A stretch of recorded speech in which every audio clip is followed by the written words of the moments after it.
弟兄姊妹平安，今天是2024年的9月21号。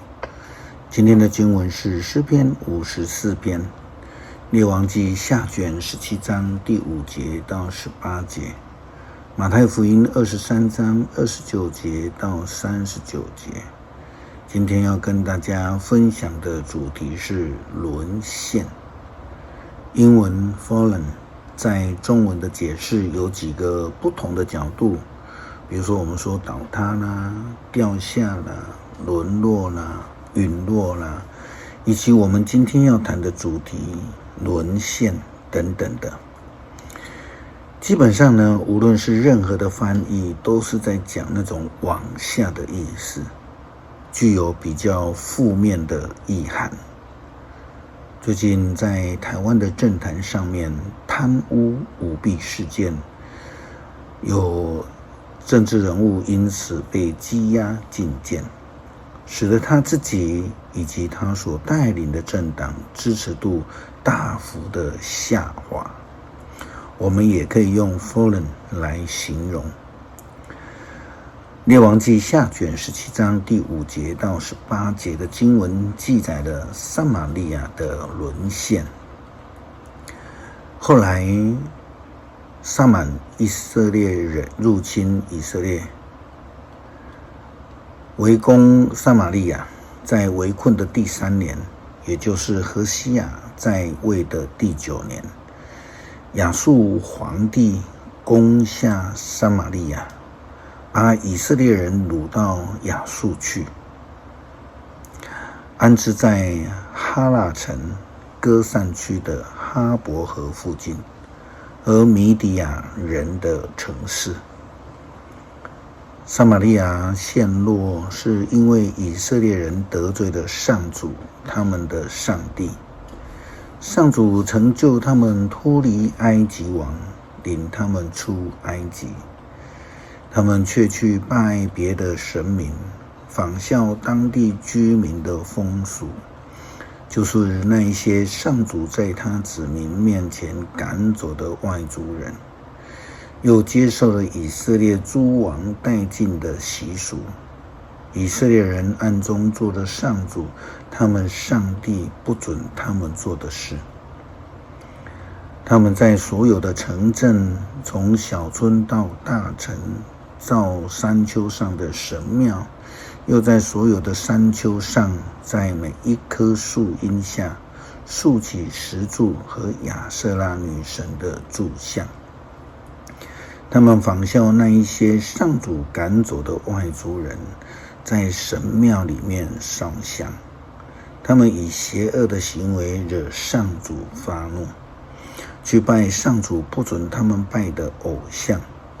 上主曾经差遣他的先知去警告以色列和犹大说，要离弃你们的恶行，遵守我的诫命，就是我给你们祖先的法律和我借着我仆人先知们传给你们的法律。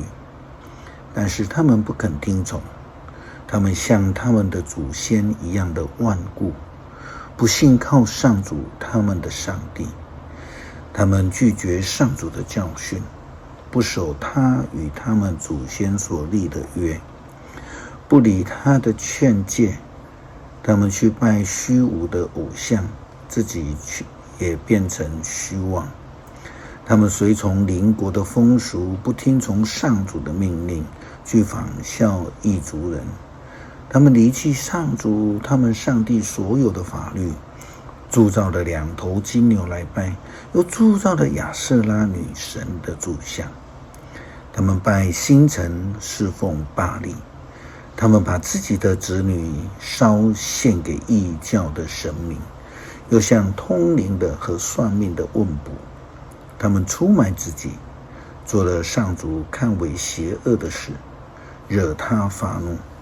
于是上主向以色列人发烈怒，从自己面前把他们赶走，只剩下犹大国。因为北国以色列诸王都违背了上帝，去做敬拜偶像，因此上帝就放手让强敌亚述来灭了以色列，以首都撒玛利亚作为代表。耶稣基督他批评经学教师和法利赛人，他们的行为本末倒置。马太福音23章29节到39节记载了耶稣基督所说的话：你们这般伪善的经学教师和法利赛人要遭殃了。你们替先知筑坟，替圣贤修墓，而且说，如果我们生活在祖先的时代，我们绝不至于像他们那样的杀害先知。可见你们已经承认了自己就是那一些杀害先知的人的子孙。你们竟敢做下去吧，去完成你们祖宗的暴行吧。毒蛇和毒蛇的子孙啊，你们怎能逃脱地狱的刑罚呢？你们听吧，我要派遣先知、责人和教师到你们这里来，有的要被你们杀害，有的要被你们钉在十字架上，有的要在你们的会堂里受鞭打，从一个地方被赶到另外一个地方。这样，一切杀戮无辜的惩罚要落在你们身上，就是从无辜的亚伯，直到你们在圣殿和祭坛之间所杀的巴拉加的儿子撒加利亚的血债为止。我实在告诉你们，这些惩罚都要归给这一时代的人。耶路撒冷啊，耶路撒冷啊，你杀了先知，又用石头打死上帝差派到你们这里来的使者。我多少次要保护你的子女，像母鸡把小鸡聚集在翅膀下一样，可是你们不愿意。瞧吧，你们的殿宇将成为人烟绝迹的荒场。我告诉你们，你们从此再也见不到我，一直到你们说，愿上帝赐福给奉主名而来的那位。因此，耶稣基督就预言他们即将败落，代表以色列的耶路撒冷城即将被毁坏。这是指着发生在主后约70年，罗马军队将要大军入侵，并且毁坏全以色列而言。诗篇54篇。上帝啊，求你凭着你的全能救我，求你用你的大力为我伸冤。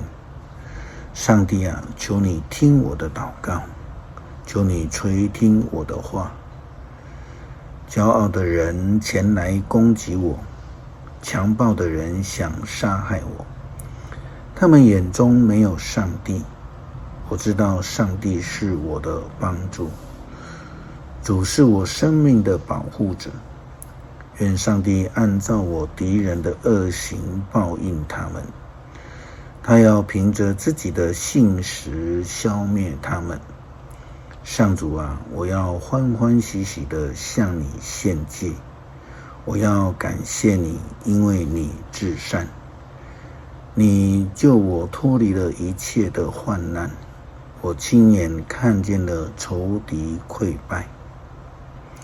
求主帮助我们成为一位有诚信、信守誓约的基督徒，不叫我们自视过高，在生命的本质上面本末倒置，只在乎自己的利益，却违背上帝的旨意，忽略爱人的重要性。